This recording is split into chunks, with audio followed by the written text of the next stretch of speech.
नमस्कार दोस्तों, स्वागत है आपका हमारे यूट्यूब चैनल पर। आइए आज हम बात करते हैं ड्रग मास्टर फाइल्स डीएमएफ। हाँ दोस्तों, डीएमएफ यहाँ पे मैंने आपको लिंक दे रखी है जहाँ से आपको पता चल जाएगा ये कंटेंट कहाँ से लिए। यूएसएफडीए की वेबसाइट से ओरिजिनल कंटेंट ली हुई है। लिंक मैं डिस्क्रिप्शन में डालूँगा ताकि आप सीधा इसको सर्च कर सकते हैं। ड्रग मास्टर फाइल आता है 21 CFR 314.420। और CFR क्या है आपने पिछले वीडियो में आप समझ गए होंगे, फिर भी अगर आपको ज़्यादा जानकारी चाहिए तो आप हमारा पिछला वीडियो देख सकते हो। कोड ऑफ फेडरल रेगुलेशन, यहाँ पे 21 is for pharmaceutical health sector, ठीक है। उसमें 314 एप्लीकेशंस के लिए आता है और उसमें 420.420 डीएमएफ के लिए है। तो ये पूरा कोड जो है उस पता चल जाएगा, जिसमें गाइडलाइन है वो ड्रग मास्टर फाइल के लिए गाइडलाइंस है। ये पूरा टेबल ऑफ कंटेंट है। कुछ चीज़ें मैंने यहाँ पे शॉर्ट आउट या कट कर दिए। डिस्कशन में जितना थोड़ा यूज़फुल है वही मैंने भी लिए, क्योंकि targeting to students the information which is useful that I have kept as such. Some content I have reduced. So DMF is a drug master file, and this is a kind of submission to US FDA in order to provide US FDA some information about facilities, processes, manufacturing, packaging, storing, your API, excipients, etc. अब होता क्या है कि ये चीज़ आपको देखना important है कि DMF है, it is not required by law या एफडीए रेगुलेशन। कोई एफडीए या किसी लॉ के अंदर डीएमएफ कंपलसरी नहीं है।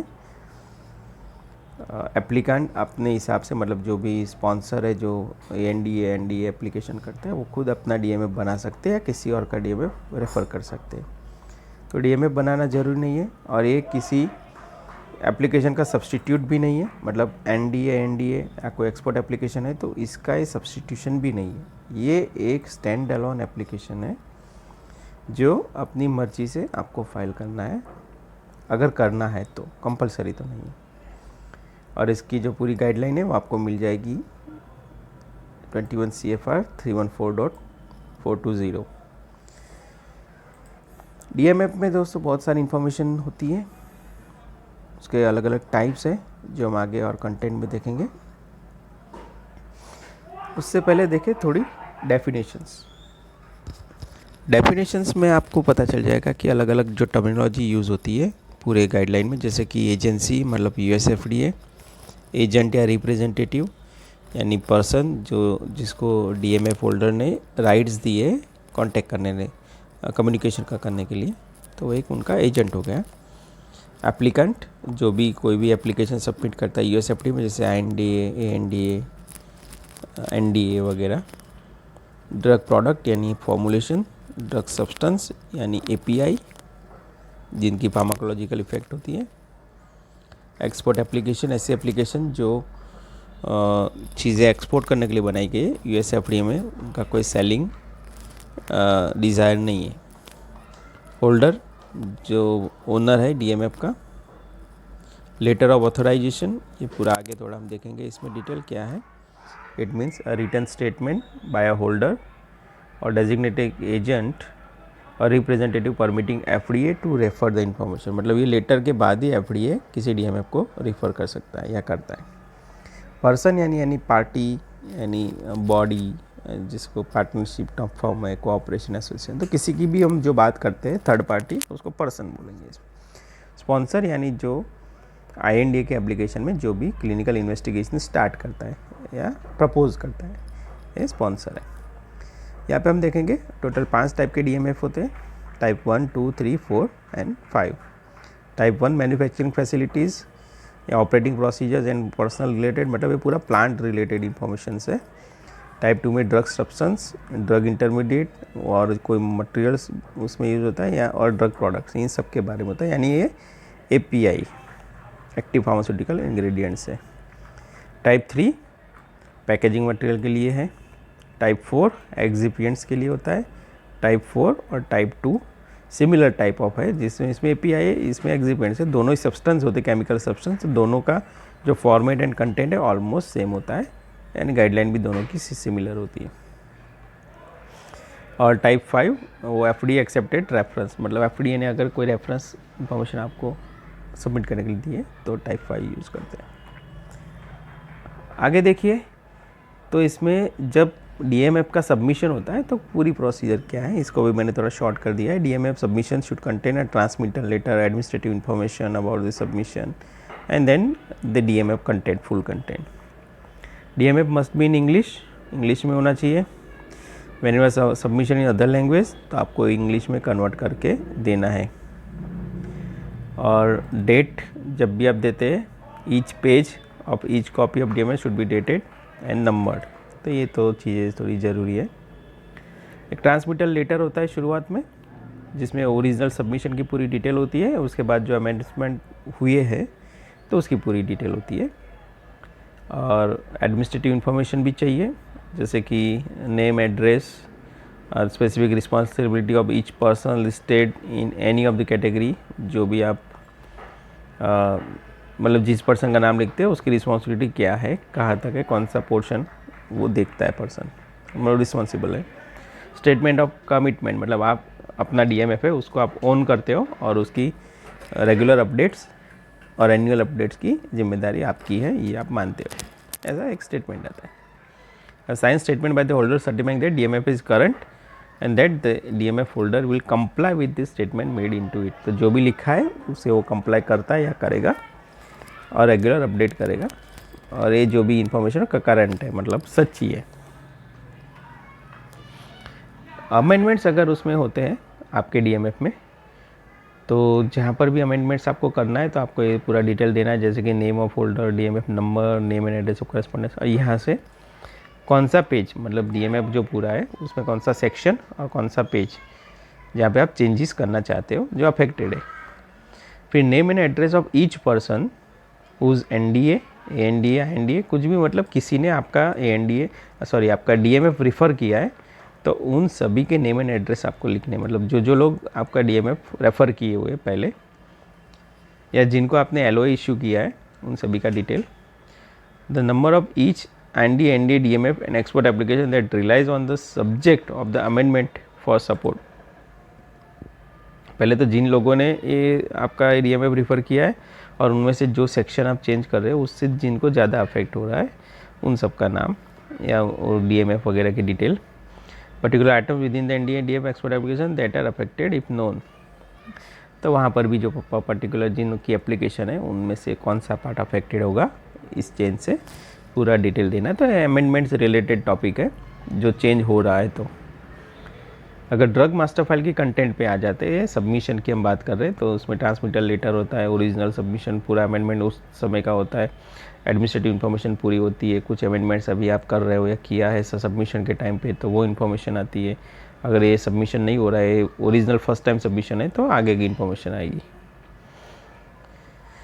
यहाँ पे थोड़ा डिटेल में समझा है कि टाइप 1 में क्या होता है, टाइप 2 में क्या होता है वगैरह। तो type 1 is for manufacturing site facilities operating procedure personnel. तो सबसे पहली बात है कि it is not needed to describe domestic facility, मतलब US के अंदर की जो फैसिलिटी है यूनाइटेड स्टेट की, तो उनके लिए DMF 1 सबमिट करना नेसेसरी नहीं है क्योंकि वो खुद विज़िट कर सकते हैं। लेकिन जो बाहर के प्लांट्स है आउट ऑफ US, मतलब जो मानो कि एशिया में है, ख़ास करके इंडिया, जापान, फिर अफ्रीका, साउथ अफ्रीका में, यूरोप में, कहीं पे ऑस्ट्रेलिया में है, तो आउट ऑफ यूनाइटेड स्टेट है, तो उनके लिए ये थोड़ा रिकमेंडेड है कि ओके भाई सबमिट करना रिकमेंडेड है, US में नहीं चाहिए। जो सबमिट करते हैं उनके लिए क्या है कि भाई पूरा साइट का लोकेशन क्या है, अंदर फैसिलिटीज़ क्या है, एक एरियल व्यू, फोटोग्राफी, कौन कौन से इक्विपमेंट है, इंफ्रास्ट्रक्चरल फैसिलिटीज़ क्या है, तो वो इंस्पेक्शन करने से पहले थोड़ा यूज़ टू हो जाए, देख ले कि क्या क्या अवेलेबल है और क्या चेक करना है। तो वो पूरा फैसिलिटीज़ जो है वो मैन्युफैक्चरिंग फैसिलिटीज़ टाइप 1 में आता है। टाइप 2 की बात करें तो यहाँ पे ड्रग सब्सटेंस, इंटरमीडिएट्स एंड कोई इंटरमीडिएट्स के अलावा कोई मटेरियल यूज़ हुआ है और ड्रग प्रोडक्ट्स, ऐसे जो भी इंफॉर्मेशन है वो इसमें आएगी। ड्रग सब्सटेंस के बारे में अगर देखें तो it summarise significant steps in the manufacturing and control of drug intermediates, and उसकी पूरी गाइडलाइन है। और ड्रग प्रोडक्ट यानी फॉर्मुलेशन, ये एपीआई हो गया, फॉर्मुलेशन हो गया, तो उनकी भी पूरी जो भी डिटेल है, कैसे आपने प्रिपेयर किया फॉर्मुलेशन, उसका पूरा डिस्क्रिप्शन यहाँ पे आ जाता है। तो type 2 is for drug substance and drug product. Type 3 ये आपका हो गया पैकेजिंग मटेरियल। तो जो भी पैकेजिंग मटेरियल आप यूज़ कर रहे हो, प्राइमरी, सेकेंडरी, टर्शरी, उन सभी के बारे में डिटेल, खास करके प्राइमरी के बारे में टॉक्सिकोलॉजिकल स्टडी वगैरह जो भी आती है वो यहाँ पे इंक्लूड होती है। तो पैकेजिंग का पूरा जो एक्सेप्टेंस क्राइटेरिया, स्पेसिफिकेशंस है, जो भी है, पूरा डिटेल एज पर गाइडलाइन आपको टाइप 3 डीएमएफ में सबमिट करना है इफ़ यू विश टू। और टाइप 4 है एक्सिपिएंट्स के लिए है, यानी एपीआई के अलावा और कुछ भी इंग्रेडिएंट आप डाल रहे हो फॉर्मुलेशन में, तो उनको हम बोलेंगे एक्सिपिएंट्स। तो ये एक्सिपिएंट्स, उसमें कलरेंट आते हैं, फ्लेवर आते हैं, एसेंस आते हैं, कोई और मटेरियल डाइल्यूएंट्स आता है, टैबलेट हो तो बाइंडर आता है, डिसइंटीग्रेंट्स आते हैं, मतलब जो भी आता है, इनएक्टिव इंग्रेडिएंट बोलते हैं, तो उनके लिए गाइडलाइन है। Toxicology data of this material would be included here. तो उनके लिए जो टॉक्सिकोलॉजी, एपीआई का टॉक्सिकोलॉजिकल डेटा आगे आ जाएगा, एक्सिपिएंट का इस सेक्शन में आ जाएगा। Guideline suggested for type 2 DMF में be helpful for preparing type 4। जैसा कि हमने बताया, टाइप 2 और type 4 similar type of information content करते हैं, तो गाइडलाइन भी सिमिलर रहेगी, कंटेंट एंड फॉर्मेट भी सिमिलर रहेगा। टाइप 5 एफडीए इसको डिस्करेज करता है, मतलब एनकरेज नहीं करता है। टाइप 5 1, 2, 3, 4 में आपका सब डेटा आ जाता है ज़्यादातर, तो टाइप 5 यूज़ करने की ज़रूरत नहीं है। लेकिन किसी स्पेशल केस में अगर टाइप 1 टू टाइप 4 में कोई इन्फॉर्मेशन इंक्लूड नहीं हो रही है, उसके अलावा कोई इन्फॉर्मेशन आपको सबमिट करनी है, या फिर ऐसी कोई इन्फॉर्मेशन जो एफडीए ने आपसे डिमांड की है और वो टाइप 1 टू 4 में नहीं आ रही है, मिसलेनियस है, मिक्स है, तो टाइप 4 करना है। अदरवाइज़ टाइप 4 को ज़्यादा यूज़ नहीं करना है। और टाइप 5 जब भी आपको यूज़ करना है, पहले आपको परमिशन लेना है एफडीए से कि we want to submit this information under type 5 DMF, और जब वो अप्रूवल देते हैं उसके बाद ही ये सबमिट करना है आपको। तो ये हो गया टाइप ऑफ डीएमएफ। आगे बात करते हैं थोड़ी जनरल इन्फॉर्मेशन, जो भी आपका डीएमएफ एप्लीकेशंस जो भी है, उनमें एक एनवायरमेंटल फैक्टर्स रहता है। आपको आपका एक कमिटमेंट होना चाहिए कि आप जो भी काम करेंगे, जो भी मैन्युफैक्चरिंग फैसिलिटीज़ यूज़ करेंगे, उनमें से एनवायरनमेंट को कोई हार्म नहीं होगा, ये आपका एक कमिटमेंट, कंप्लायंस होना चाहिए। और स्टेबिलिटी रिलेटेड डेटा जो भी चाहिए किसी भी फॉर्मुलेशन के लिए, उसको भी आप कंप्लाई करेंगे और एज़ पर गाइडलाइन फॉलो करेंगे। ये जनरल इन्फॉर्मेशन है। नेक्स्ट है फॉर्मेट एंड कंटेंट। तो असेंबली मतलब फॉर्मेट, उसको कैसे आप सबमिट करेंगे। Then original and duplicate are to be submitted, 2 copy में सबमिट करना है। Original duplicate copies must be collated, मतलब उसको बराबर से सीक्वेंस में लाइन बाई लाइन पेजेस सब बराबर असेंबल्ड होने चाहिए, और दोनों को इंडिविजुअली जैकेट मतलब हार्ड बाउंड कवर में पैक करके देना है। और जो पेज यूज़ करना है, कितना मार्जिन रखना है, उसके लिए भी पूरा गाइडलाइन है। A4 साइज़ पेज यूज़ करते हैं 8.5 बाई 11 इंच, और कहाँ पे कितना आपको मार्जिन छोड़ना है वो सब 1.25 टॉप एंड डाउन, एंड यहाँ पे 3/8, तो पूरा गाइडलाइन में समझाया हुआ है। सबमिशन अगर आप हार्ड कॉपी में करते हैं तो एड्रेस आपको दिया गया है। अब बात है ऑथोराइजेशन लेटर ऑफ, यहाँ तक सबमिशन का हो गया कि भाई डीएमएफ कैसे बनता है, क्या क्या पार्ट्स होते हैं, कैसे सबमिट करते हैं, वो सब हो गया। अब नेक्स्ट प्रोसीजर है कि ऑथोराइजेशन टू रेफ़र। अब जो डीएमएफ है उसको रेफ़र कैसे करना है, उसकी पूरी प्रोसीजर।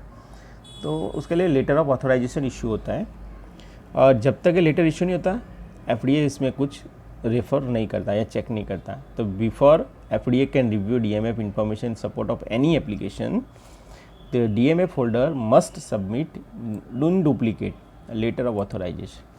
तो जब तक ये लेटर नहीं आता, तब तक कोई भी डीएमएफ यूएस एफडीए का कोई भी डिपार्टमेंट उसको चेक नहीं करेगा। तो एक लेटर ऑफ ऑथोराइजेशन लिखना है। कौन लिखेगा? DMF holder. किसको लिखेगा? और कोई पार्टी एप्लीकेंट है जो आपका डीएमएफ रेफ़र करना चाहता है, एज अ रेफरेंस यूज़ करना चाहता है। और ये एलओए लिखना नहीं लिखना डीएमएफ होल्डर की खुद की मर्जी के ऊपर है, वो नहीं भी लिख सकता, लिख भी सकता। लेकिन अगर वो एलओए लिखता है, देता है विलिंगली, तो all this information should be there, date, name, DMF number, name of person, authorise मतलब किसको आप ऑथोराइज कर रहे हो ये देखने के लिए आपकी इन्फॉर्मेशन वगैरह वगैरह, सबमिशन डेट, स्पेसिफिक नंबर, क्या क्या चीज़ आप उसको अलाउ किया है रेफ़र करने के लिए वगैरह। तो पूरा स्पेसिफिक गाइडलाइन है कि LOA में सब लिखा हुआ होना चाहिए। और LOA का एक सैम्पल भी USFDA की वेबसाइट पे अवेलेबल है, उसमें सिर्फ आपको पूरा बॉडी और टेक्स्ट लिखा हुआ है, जहाँ पे स्पेस है आपको समझा है वहाँ पे आपको नाम लिखना बस। आप DMF फोल्डर है तो DMF फोल्डर की जगह आपका नाम, आपका एड्रेस, डेट वगैरह सब मतलब ब्लॉक्स मेंशन है, वहाँ पे आपको दे देना है, सामने वाली पार्टी का नाम, डेट वगैरह। तो पूरा लेटर फॉर्मेट में रेडी होता है, उसी लेटर को एडिट करके लिखना होता है। फिर कॉपीज़, तो द होल्डर सब should send copy of letter authorisation to the affected applicant, मतलब जो भी है एप्लीकेंट जो यूज़ करता है उनको भेजना है, प्लस कॉपी टू USFDA को भी भेजना है। दोनों सेम कॉपी होनी चाहिए और USFDA इसको वेरीफाई करता है कि yes the copy submitted by the applicant and copy submitted by the holder are same. The original DMF submission will be examined on receipt to determine whether it meets to requirement of format and content, not a technical, या फिर उसका जो content है वो अंदर से नहीं देखेंगे। मतलब USFDA को जब आप DMF सबमिट करते हो तब वो DMF का जो डेटा है वो सही है गलत है वो कुछ नहीं देखते, क्योंकि तब वो DMF का रिव्यू नहीं करते, उसके सिर्फ फॉर्मेट एंड कंटेंट कि भाई जो आपको लेटर चाहिए, सपोर्टिंग डॉक्यूमेंट चाहिए, जिस फॉर्मेट में होना चाहिए, सिर्फ वो फॉर्मेट बराबर है कि नहीं वही देखते हैं। अंदर सही गलत है वो अभी वो नहीं देखेंगे, तब तक नहीं देखेंगे जब तक LOA इशू नहीं होता है और किसी ने उसको रेफ़र नहीं किया होता है, तब तक वो कंटेंट नहीं देखेंगे। यानी जब आप, इसीलिए यहाँ पे ये टर्म लिखा हुआ है कि DMF is never approved not disapproved, तो कभी अप्रूव या डिसअप्रूव नहीं होता है, वो बस आपने सबमिट किया, उन्होंने ले लिया, कंटेंट देखा और रख लिया, और जब फ्यूचर में कोई उसको रेफ़र करेगा तब जाके वो उसका पूरा कंटेंट विद डेटा एक्यूरेसी देखेंगे कि बराबर है कि नहीं, फिर मैच करेंगे जो एप्लीकेशन है उसके साथ, और तब जाके अगर उनको पता चलता है कि इसमें कोई डेफिशिएंसी है, समझे आप, तो डेफिशिएंसी है या नहीं वो भी तब पता चलेगा जब LOA इश्यू होगा और कोई उसको रेफ़र करेगा। अगर कोई डेफिशिएंसी उनको मिलती है स्टाफ को, जैसे CDER स्टाफ है जो एप्लीकेशन रेफ़र करते हैं, तो नोटिफाई करेंगे। किसको नोटिफाई करेंगे? तो जो होल्डर है DMF होल्डर को बताएंगे कि भाई आपकी एप्लीकेशन में ये चीज़ें डेफिशिएंट है या प्रॉब्लम है या कुछ इस डेटा में कम है या रॉन्ग है।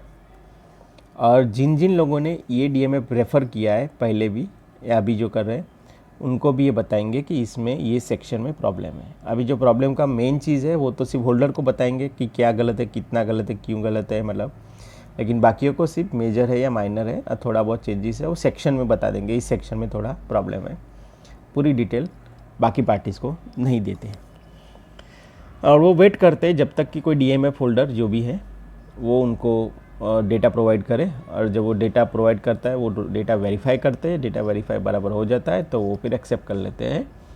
और ये चीज़ें जो लोग जो चेंजेस आए और जो डेफिशिएंसी लेटर्स उसके बाद जो कंप्लायंस लेटर आता है वो उन सभी पार्टीज़ को जो ये DMF के रिलाई करते हैं, जिन्होंने रेफ़र किया है, उन सभी को भी ये कॉपी मिल जाती है कि जो चेंजेस था वो ये था और ये नया उसका कंप्लायंस है। DMF अगर आपने सबमिटेड किया तो उसको एनुअल अपडेट देना पड़ता है होल्डर को, उसकी रिस्पॉन्सिबिलिटी है कि every year on anniversary date, मतलब जिस डेट को सबमिट हुआ है उसी डेट को नेक्स्ट ईयर उसका अपडेट जो भी है सबमिट करना है। अगर कुछ भी चेंज नहीं है तो भी सिर्फ इतना लिख के भी लिखना पड़ता है कि द मैटर इज़ का करेंट, है ना। If the unchanged, if the subject matter of the DMF is unchanged, तो holder should provide a statement that the subject matter of the DMF is current, मतलब कुछ चेंज नहीं हुआ है, सही है, right. Failure to update or to assure FDA annually that previously submitted materials and list in the DMF remain current, मतलब आप regularly annual report submit नहीं करते हैं तो USFDA एक क्लोजिंग प्रोसीजर इनिशिएट करता है कि भाई अभी ये काफ़ी टाइम से इसका कोई अपडेट नहीं आया है तो हम इसको बंद कर देते हैं। DMF ओनर अगर चाहे तो अपना DMF ट्रांसफ़र, ओनरशिप ट्रांसफ़र कर सकते हैं, इसकी एक प्रोसीजर है और ये क्लोज़र है। Holder who wishes to close DMF should submit request to staff, DMF staff, कि भाई मुझे क्लोज़ करना है, और रीज़न मेंशन करना पड़ता है। और अगर बाकी सब कंडीशन फुलफिल है, आपने सब बराबर से पूरा DMF आपका करंट एनुअल अपडेट सब बराबर है, या फिर कोई दिक्कत है, जो भी रीज़न है मेंशन करना है। द एजेंसी अगर सेटिस्फाई होती है आपके एप्लीकेशन से तो मे क्लोज द DMF, बराबर। तो DMF क्लोज़ करने के लिए DMF होल्डर खुद एप्लीकेशन कर सकते हैं, तब भी DMF क्लोज़ होता है, या फिर जब एनुअल अपडेट्स नहीं मिलती है तो USFDA का स्टाफ खुद ही इसकी क्लोजर प्रोसीजर करके एक वार्निंग लेटर इशू कर देता है कि we are going to close this DMF since we have not received any annual update. और इसके बाद भी अगर कोई आंसर नहीं मिलता है तो फिर DMF क्लोज हो जाता है, फिर वो DMF का कोई एग्जिस्टेंस नहीं रहता है। तो this is what about in A short and simple DMF, drug master file. Though this information may be short for those who are looking for who are regulatory person looking for approvals involved in these approval procedures or making dossiers, but this will be good enough for student to understand what is DMF. So please excuse me if you have any query regarding the length or content, but this will be very much useful for the students. So dear friends, please do subscribe the channel, be in touch so that you can receive such useful informative videos in future. Bell icon दबाना मत भूलिए, channel पे बने रहिए, आपको ऐसे अच्छे video मिलते रहेंगे। Thank you very much.